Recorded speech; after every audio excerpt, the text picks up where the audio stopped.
فَلَنُحْيِيَنَّهُ ہم اس کی زندگی ایسی پاکیزہ بنا دیں گے کہ لوگ رش کریں گے حیاتن طیبہ. حیاتن طیبہ کا مطلب یہ نہیں ہے کہ اعمال کرنے والوں کے بنگلے بڑے ہوں گے، اعمال صالحہ کرنے والوں کی پاس تو دولت کی فراوانی ہوگی. حیات طیبہ سے مراد یہ نہیں کہ روزانہ بریانیاں کھائیں گے، پلاؤ کھائیں گے، رنگ برنگ کھانے پڑے ہوں گے.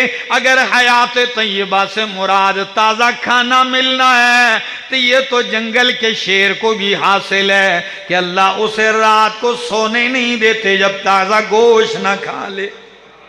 شیر روزانہ ہی تازہ گوشت کھاتا ہے تو کیا اس کی حیات طیبہ ہے؟ قرآن نے تو کبھی نہیں کہا.